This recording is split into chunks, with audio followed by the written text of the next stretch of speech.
growth requires more than capital. Why do we call it the cheat code?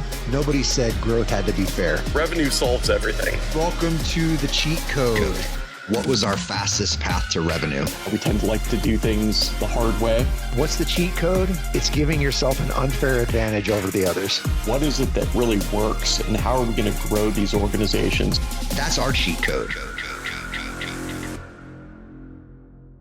Hello, everyone, and welcome back to the cheat code. Josh Wagner, Justin Gray, and Sean Kester all along for another. Are we still calling these interludes, gentlemen? I guess. Okay. I thought of a better term for it.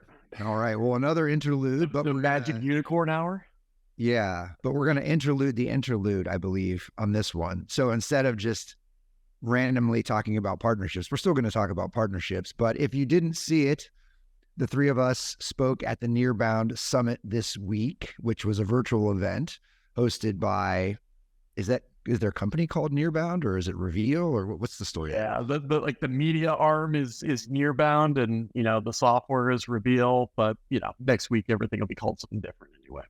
All right, got it. So we put on a killer presentation. We were only on for 25 minutes. Naturally, there were dozens of questions that we couldn't get to because we were so engaging as well. Because number one, can I just throw in a huge gripe? Like, why can the presenter never see the damn video or the chat window in any of these? I mean, Zoom's pretty good about it, but of course we weren't using Zoom. But yeah, so we definitely went way over on our time. Well, it'd be too easy. It wouldn't propose a challenge. Correct. Yeah. Sean and I could another see challenge in my life. Yeah. You were presenting the deck. Sean and I were sitting there watching. I saw the hook come in. We couldn't get the questions. So our idea was to use this podcast time to field the questions that we weren't able to get to during the summit. Now, I'm sure all of the sessions are available on the Nearbound website. I'm sure you can get ours and lots of other people. So go check that out, nearbound.com. It was a free event, so please do that. But for this time together, we're going to go through all the different questions that we weren't able to get to. And there's some really good stuff in there. So if the person's name is there, we'll certainly call them out. But maybe we just get started. Yeah, let's do it. Let's hop in. All right. So this one's interesting. First one coming from a gentleman named Dale Shepard, and we do run into this in our portfolio quite frequently. What's your take on fractional CROs to fill the leadership gap where a VC firm can't support this? And I'm guessing they're maybe specifically speaking about a VC firm like us that's very hands-on. But regardless, what do we think about fractional CROs in early stage startups? Yeah, I mean, this came on the heels of kind of, I think, us discussing a role that we fill in a lot of our portcos in terms of like early sales management, kind of CRO, VP of sales type role. And I do like, it also opens the door, and I think we've alluded to this before, but like every founder that I've spoken to, like naturally talks about their first seller as VP of sales.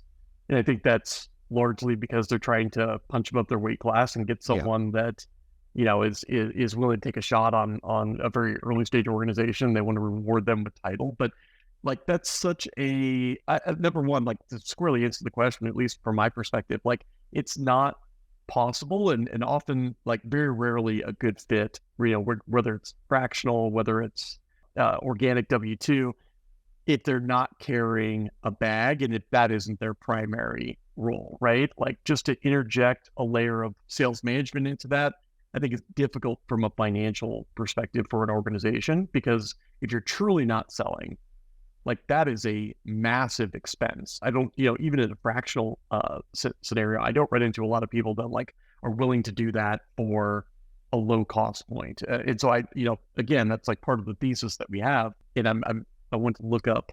Yeah, so Dale is a fractional CRO, so he's not going to like my answer. But like I just think it's an economic challenge, and it's a focus challenge. Like obviously you want to bring sales management, you want to up level the sales motion that you're doing. Oftentimes, like you're creating frameworks and tools, and you're honing the message of that organization, and that's difficult to push down into an AE's lap.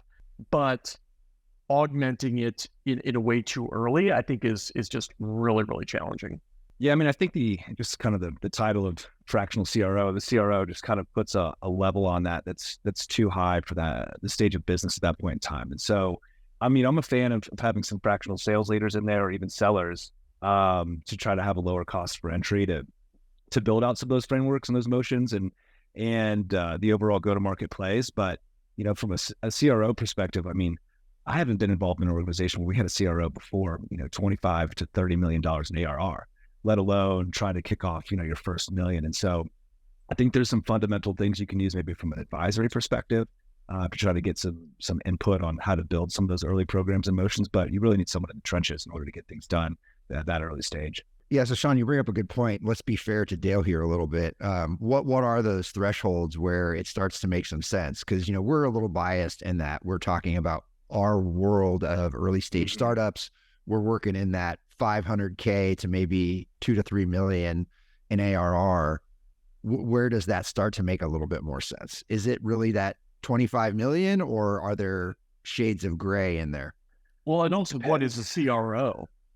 Right? Like, I think it's a really interesting move, which, for some reason has come up in a ton of conversations lately. Like Latney and over at 6 Sense and kind of her promotion, or I guess it'd be a lateral move from CMO to CRO. Like, what is a CRO these days, in you guys' opinion? I mean, in my experience, they oversee all of the revenue function, which would include post-sales, account management, a lot of times partnerships or anything in the ecosystem, and then, direct sales as well. And they're thinking strategically, and marketing, yeah, of course. And so they're thinking strategically about the entire go-to-market arm of the business, which is, again, to Josh's point, in our world, like, it seems very small for them to be just focused on the initial go-to-market efforts without even really having much of a marketing arm or really anything post-sales. And so I think, but each organization has their own flavor. I've seen marketing CMOs and CROs work independently of each other as well. Well, and that's kind of what I was alluding to there. Like, I think the partnership aspect is one area where this could potentially work for an organization. Like, if no one else in the org really understands what it means to build out a partner ecosystem, and you can add that, get some sales leadership, some strategy, so, marketing horsepower. If you can get a lot within that fractional leader, like, that may change that answer a little bit. But, at the same time, what I also find is, like, no one really knows what good looks like in terms of, like, an integrated partnership revenue marketing motion. And so, that's, you're kind of unicorn hunting to some degree out there, i.e. like also willing to do this fractionally. Yeah. And I keep going back, if we even go back to that quota carrying nature of what you need at this early stage, I think a lot of times folks see startup and they go title chasing a little bit. Like, oh, because it's a startup, I can get my first VP title or director title or whatever that may be.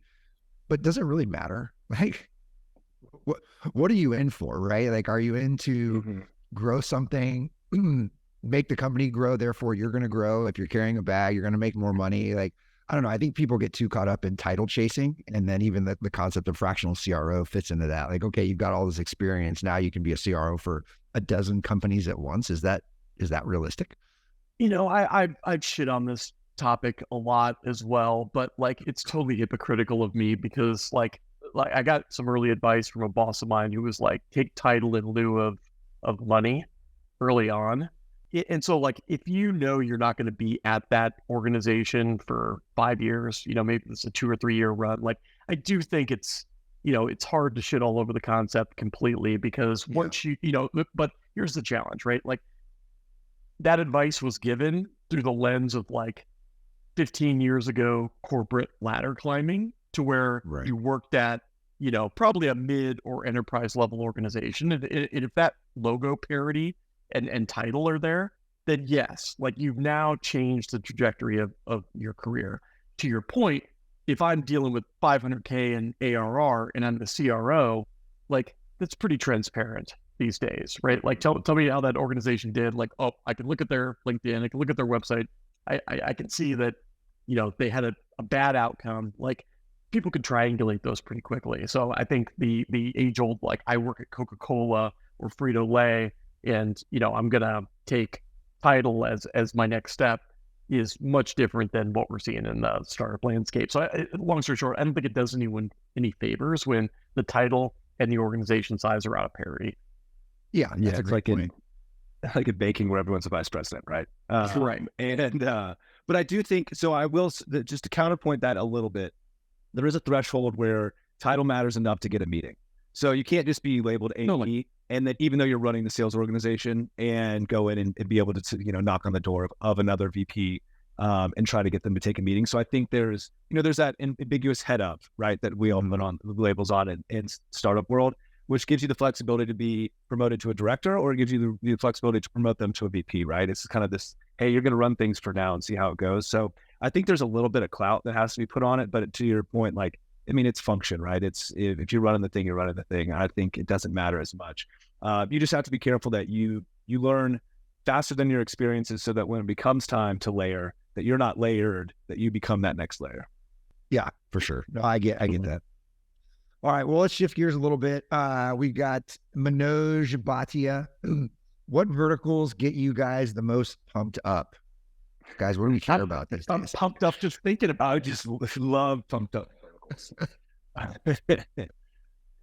I think so. Yeah. I mean, like we always say B2B vertical SaaS. And I mean, like what we're saying is like, is there, a niche that we can win? And it ties in with the partner focus, it just in such a streamlined manner, and really they go like hand in glove. And there's, of course, the bias of that is most of our historic experience as well. And so I think, verticals that are also hot on top of that, or have, kind of those pain points that are starting to be disrupted, or that have a lot of optionality in terms of disruption. I think healthcare, like not like large, like health system, like I think specialty, like we just, closed a dental portco. I think that space has some real challenges. Like medical on the whole is facing a huge staffing issue. So you're seeing all these education startups kind of come into the space. You're seeing, on the opposite side, automation of workflow and integration of systems that have largely been paper pushing in the past. So I think, specialty medical healthcare is a great one. Manufacturing, transportation / fleet management, we've got one of those. Construction, I think those are some hot buttons that we normally perk up our eyebrows a bit. Yeah, I mean, just when you think about vertical SaaS in general, there's some advantages, specifically on there being a lack of competitors. Usually, it's pretty finite list of competitors, since they're all doing something very niche. You can also disqualify like the massive competitor, right? Right. You know what I mean? Like, I just sat through the stage 2 LP West Coast LP meeting a couple weeks ago, and God, I'm going to space the name of the company. It's with a B, but anyway, like Salesforce, huge horizontal solution, and to some extent eating the world. And then I got to look this up, but the organization comes in and specializes, or from a vertical standpoint, and they've been massively successful in penetrating those verticals, because everyone was spending so much in customization and custom implementation, right? Like, it's just to completely alleviate that huge expense and lift, it was a huge win for them. And I think that's why vertical is so powerful, because even though you may be a startup, you've got that proprietary knowledge from those lanes, and you could win against a Salesforce or a Microsoft, not easily, but it's possible. Yeah, I think I mean, you really get to understand your customer better, right? Because you have a persona, a specific persona, and then the other piece that I think you mentioned earlier was that, like, from a partner perspective, there's a way higher propensity to find really deep partners than successful partners in vertical, just because they're hyper focused on the exact same niche that you are. Yeah, for sure. And I think with verticals, there's always a fine balance of what's ripe for disruption and what can actually be disrupted. Like, how laggard are they really that they're going to embrace technology? And a good example of that is, I'm an advisor for a software company that sells into commercial real estate brokers. Like, these folks are dinosaurs, and they all make money, right? Like, the bad ones make $250,000 a year. The good ones make like $20 million a year. Like, we've got this just like low barrier. And when you bring them new technology, it's like, is this going to make me more money? Really? Like, I have to do something different. So it's really hard from an adoption standpoint, right? Like, you've got to overcome some adoption barriers. And like, I know Justin and I both grew up in construction families, right? Like spending our summers swinging a hammer, sweeping out job sites type of thing. So we're naturally drawn to construction tech. We've seen which everyone should do for a summer, by the way. Oh man, it teaches you what you don't want to do. Yeah. Right. So I remember the name. I'd be remiss not to mention. So it's Velocity, which, you know, like we've all seen, like that massive growth story, and David was there speaking to the group, and like the impetus for the business, which I just find so powerful, and why I love verticals so much. Like they had an idea to, you know, like, hey, there's a massive opportunity from a niche in a vertical perspective. Let's go out to Dreamforce. And this is like Dreamforce, I think like 06, 07, somewhere around there, and look for partners that, you know, that we could potentially buy and like slingshot ourselves into the space. And no one was there, like in that sea. And like I was at Dreamforce in those years, and like Dreamforce was still big back then. Like now it's obviously monstrous, but like none of them had customized the application for specific verticals. And so like just such a massive opportunity there. And I think at the same time, like founders who have sat in the seat of their buyer, they've seen that problem firsthand, to the point, like, you know, we're looking at a construction startup in the Southeast, and, you know, this dude is his former buyer, right? Like what better seat to sit in than being able to see those pain points firsthand and design something that's really going to have market traction. Yeah, and to your point, like I don't think anyone today would say, hey, go get in the CRM space.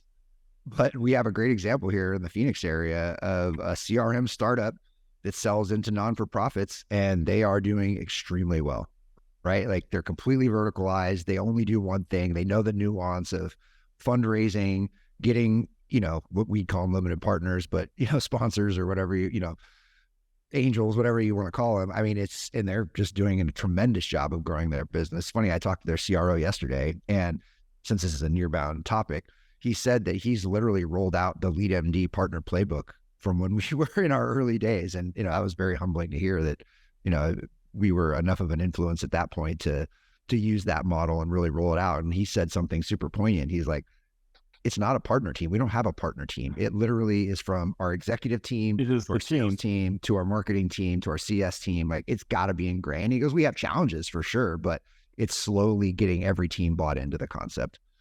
Yeah. I mean, to the point of like, no one wants to start a CRM company. Like I actually think for the first time, we're seeing that playing field like totally level from an AI perspective. Like whoever can actually remove CRM from CRM is going to have a huge, you know, opportunity here. But not to get off track, but you know, that is the reason why I am concerned for like this whole partner-led ecosystem, Nearbound, whatever you want to call it, movement, is because that is the critical ingredient.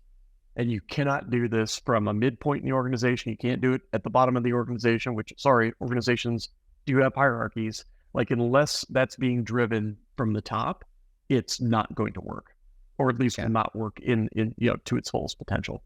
Yeah, I totally agree. It's an organizational edict. It's not a team. It's not a motion. It's not anything like that. It really does have to matriculate all the way down through the organization and have not to be too tactical, but plays at every level, right? Like here's how we execute and elevate partners that are across. Were we not giving Sean enough love?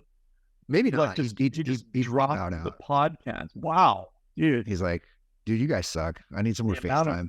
Rejection involved in this is not good, I'm sure. All right, so this is maybe my favorite question coming from D'Acosta, who I think he's been in the ecosystem forever, as long as we have. We've seen his face pop around on LinkedIn. Good dude. Any partner nightmare stories?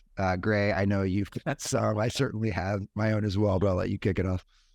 God, where do you start on a topic like this? I mean, I think there's a couple big things that come to mind that are just recurring and problematic. I think first and foremost, like, and everyone talks about this, like threading or being single threaded within a partner, like B2B hiring and firing is just so rampant, right? And so like, I feel like I built the same partnerships over and over and over again. And to some extent it is a nightmare. And it's just like, we're doing this again, even if you're like well distributed throughout that organization, like focuses change, like you've got to resell your value. Like if you're focused on the field level, which you absolutely should be, you know, those folks are going to at least change territories, probably change roles and most often change jobs as well. And so like just the amount of curation that goes into that and being a broken record stuck on repeat is in and of itself daunting. But my big challenge is always sourced revenue, right? And the just the huge misalignment that causes in terms of like what we're focused on. And we talked about this having to be top down, like partner fit and like cultural alignment. Like, are we doing something together for the customer? And whether we've got one or a million of them, if we've done that like research and we understand like we are more valuable together, we're going to take a solution to market. That is something that like has to be focused on the customer. It can't be focused on how much revenue have you given me lately. And so I think, we've gone through just nightmare scenarios of never getting off the starting line there. And, like folks that worked for me would just like pull their hair out. Salesforce is a big violator of this these days with how large they are. And I think if there's, aspects to that organization that ultimately make it ripe, to have the disruptor be disrupted, it is the kind of cogs that have been put into that bureaucratic machine that make it impossible for, maybe a best-in-class solution. We just talked about AI, right? Like the field really is kind of starting to be primed for leveling. And, tomorrow's unicorn billion-dollar business is going to start somewhere. And if you don't have the open arms to number one, understand what the landscape is doing, where you're weak, where you could be augmented, whether they, are just a PowerPoint deck, right? Like you've got to have some visibility into that notion. And then as they start getting traction, like you've got to be proactive in staying relevant. And I think every business goes through that life cycle to where it's like, all right, we're open to anything. Oh, we're starting to get more restrictive. Boom. Now it's this partner program that like no one can get through unless you're of, similar or equal size and you've got like revenue that you're going to give them on a plate.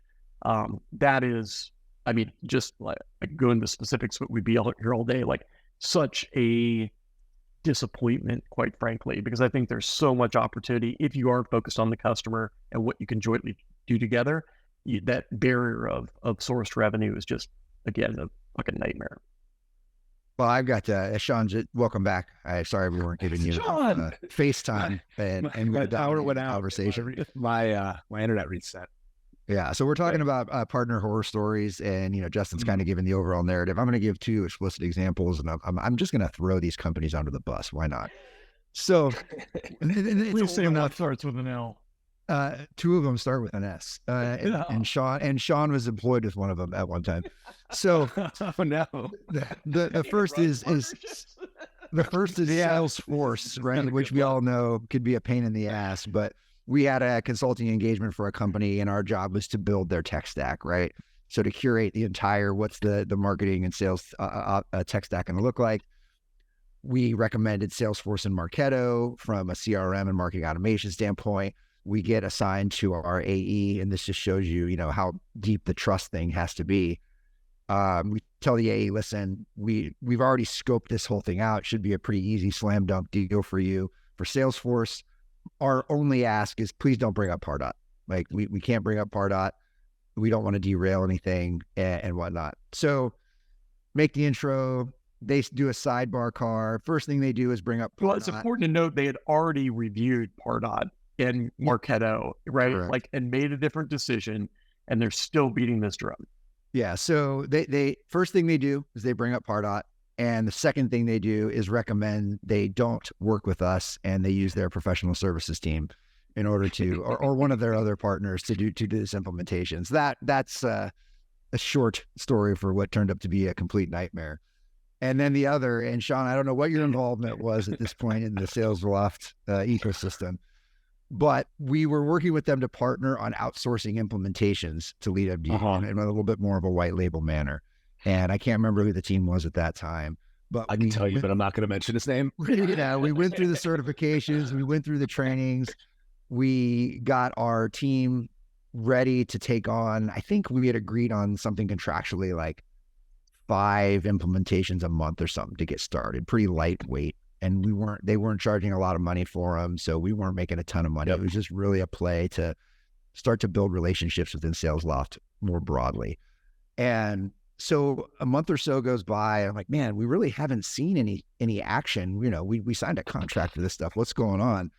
And I get a call that says, we've decided we're not going to do this anymore. We're only sending implementations to partners that are sending us revenue. And I'm like, wait, what? That's not in the deal. Like, I mean, we certainly want to get that way, but right now this is purely an implementation. It's our job to kind of take these $2,000 deals and turn them into something, right? Like, so that was kind of a nightmare story. We committed quite a bit of resource internally to get these folks, trained and onboarded and all that kind of thing to do this job, which wasn't going to pay us a lot. It was still our job to, go sell them more. Yeah. And that's the third prong right there, right? Like the over index on logos over expansion revenue, right? Like there's so much opportunity to create maturity within platforms. And like we've seen this with almost every tech partner that we worked with. I'll call out Drift a bit because Drift has gone through so many iterations of trying to move up market and into the enterprise. And they had some real friction points because their solution is so great, so easy. You can flip it onto a site and suddenly you're doing the lowest common denominator, right? Like you can now conversationally interface with someone. But their big challenge was they couldn't get anyone to get like super mature and like running different playbooks and customization and personalizing at a deep level. And so similar type of friction point, right? Like now we did have a good long-term partnership with Drift and we did many implementations for them, but the lack of focus there and the more on like, all right, let's go win some net new deals together for both parties. Neither of us have a relationship. We're both going in cold. Like that's leapfrogging the value of partnerships, right? Like we should start where one of us has a customer relationship and expand there. And in fact, all of our, I think, but not all of, but the majority of our success from a new revenue perspective with Drift was within our customer base, right? Like rarely going out and trying to sell into a cold environment where we don't have that trust curated on one side. Yeah. I mean, we helped them sell one of their biggest enterprise deals ever because they were one of our customers, and we helped them inside track it, come up with the rollout plan, that whole thing. And it was a great joint sales cycle. The AE was awesome. Their enablement team was awesome. Our team was awesome. It was a really, really good win. And we didn't frankly repeat that enough. Yeah. Well, I'm just going to rebuttal the experience that you had at Sales because I know exactly what time period that was. So, and this is kind of will be relevant to everyone, but we spun up that services side of our partnership ecosystem based purely off need of not having enough human bodies internally to onboard the amount and implement the amount of customers we're bringing on. Yep. Which was a terrible way to start it. Now you can use partnerships to do that, but it was run underneath the success org. It wasn't part of greater partnerships yet. And there was no really a goal beyond, hey, we just need to we don't have enough people to do this. Let's get some other people to do this. And so it started to fall apart when what we ended up doing was paying the partners to do this, and we weren't making any money off the services revenue, our own services revenue. And then we would only do it with a select few.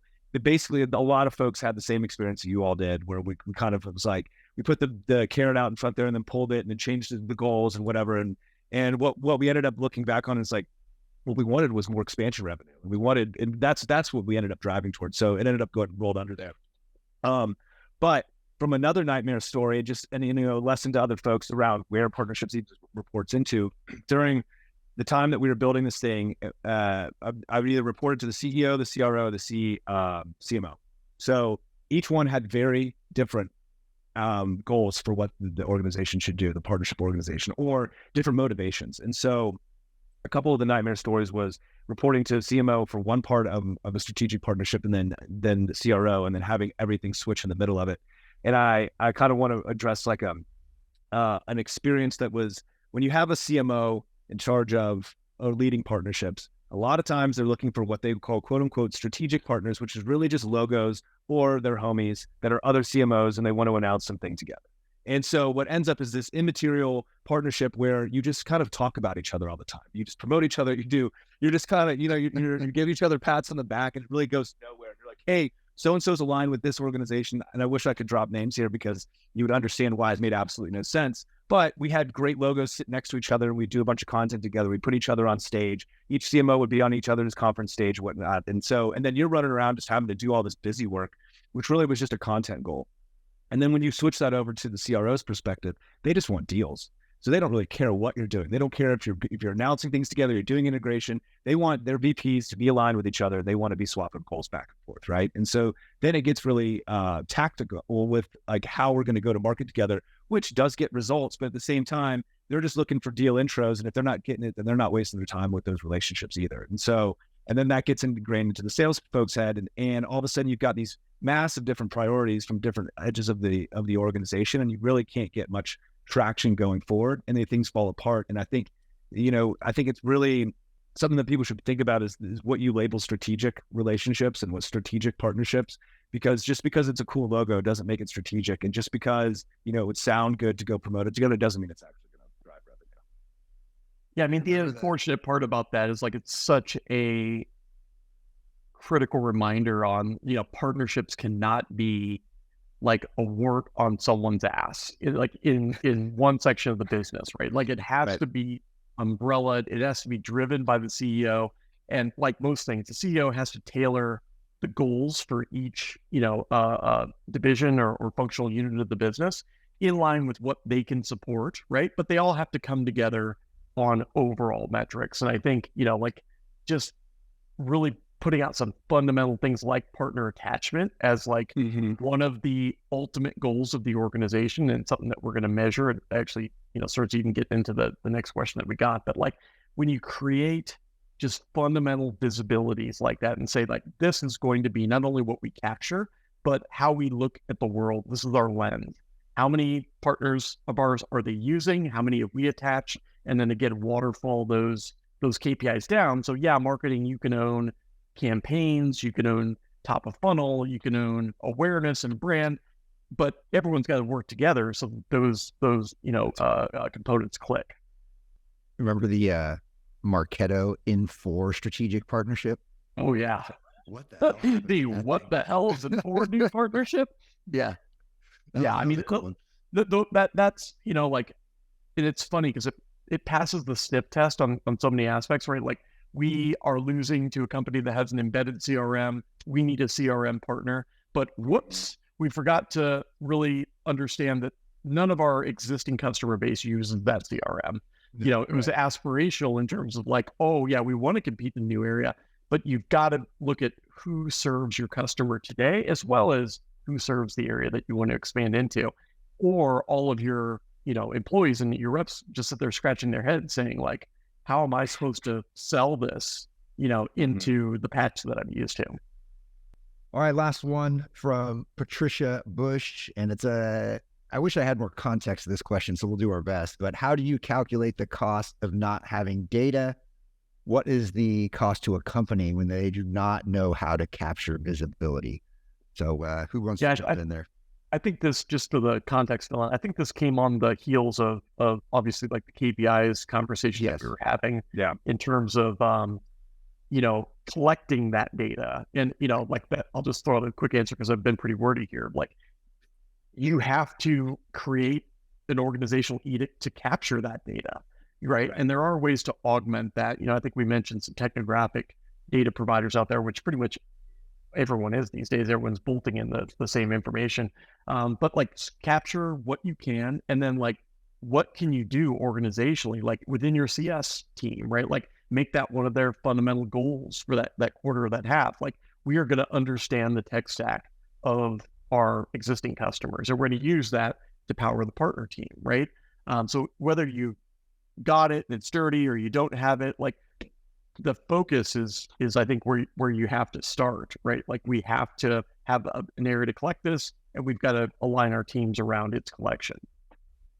Yeah, I mean, you're not reinventing the wheel here. A lot of these metrics already exist. If you think about it just like a lead source, you would just map the same things that marketing's doing. If you think about it as an outbound trying to get new partners, think about it like an SDR and AE in that cycle as well. And you can just in my experience, I usually just duplicate a lot of the other, dashboards that already exist and try to create fields for those that are specific to what we're trying to accomplish and the stages that we're trying to do. But, you run it just like you would anything else. And then you push them up and share those things and make them publicly known so people can see progress. Because I think the stigma with partnerships historically is that it's a couple people just going to get coffee and talking about things that they could do, or grabbing happy hours and grabbing beers and like, hey, wouldn't it be cool if we did this? And then there's like 6 months to a year of nothing happening, right? And so if you can start to show the progress, as incremental as it may be, at least people understand that you're actually doing something. And then from there you can start, making all the successes publicly. And that's what I mean. I think the only net new thing that you have to bolt in to understand the value of a partner program is partner attachment. And I just literally mean like what partners are operating in each of your prospects and each of your clients. And then it's just a lens to say, all right, well, how's our pipeline functioning today? How's our partner pipeline functioning, where we know we have, an engaged partner, within that deal. And I guarantee if you're running any semblance of a successful partner motion, the partner lensed KPI, whatever it happens to be, will outperform the non-partner lens KPI. Like, I really do think it's that simple. Yeah, I think explicitly the cost is not knowing, right? What have you used to always just say, Justin, when we were doing an assessment with an organization? Well, not having the ability to benchmark is a benchmark in itself, right? So it's just that, right? Like if you can't measure it, that's the cost, right? You have no ability to understand what's working and what's not. So I think that's the simple answer, even though it's not a hard number.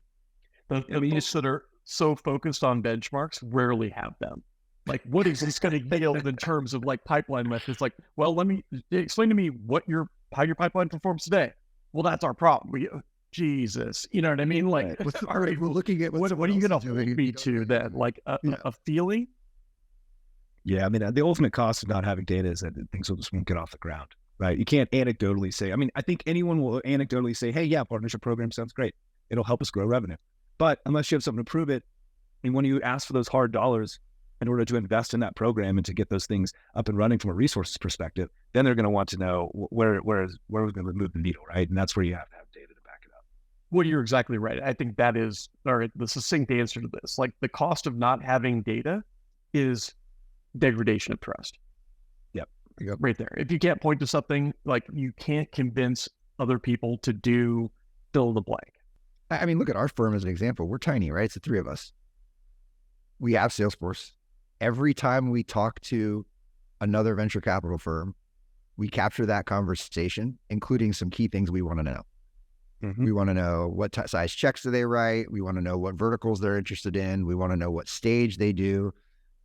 Those are the data points that we have in our CRM, so that if we run into someone that says, oh, hey, I'm looking to raise a Series A in the construction vertical and I need a $5 million check, we can run a report and see who falls into that bucket, right? And then we can send that deal to our partner. Like, and that's all about, like, what do you want to do as an organization, and building that data strategy aligned to your organizational strategy. And where that gets off track is, where everyone in the org isn't aligned around the same, ultimate mission. And, like, that's, again, alignment and like top-down edict is something that is so, should be streamlined in early stage. And, the further away that we get from that alignment as we grow, I mean, it turns into all the problems that we've been discussing. Yeah, well, guys, this was an awesome conversation. A big thank you to Jared and Isaac for inviting us to speak at the Nearbound Summit. We had a blast. Hopefully this is a cool format for everybody who was on and getting your questions answered. I think it made for a really lively discussion between the three of us. And if you've got questions, pop them in the comments here, or shoot us a note, right? Like, our information's everywhere. Yeah. We're not hard to find. Would love to answer more like real world questions. Yeah, we can make this show as relevant to you as you possibly could want it to be. So if this is your first time listening because you're coming from the Nearbound Summit, thank you for coming and checking us out. We'd really appreciate it if you subscribe. It goes out weekly across all the major podcast platforms, on LinkedIn and YouTube. So we're out there, and please send your questions to us in any format you can find, LinkedIn, on our website, whatever it may be. And until next time, thanks you for joining the Cheat Code.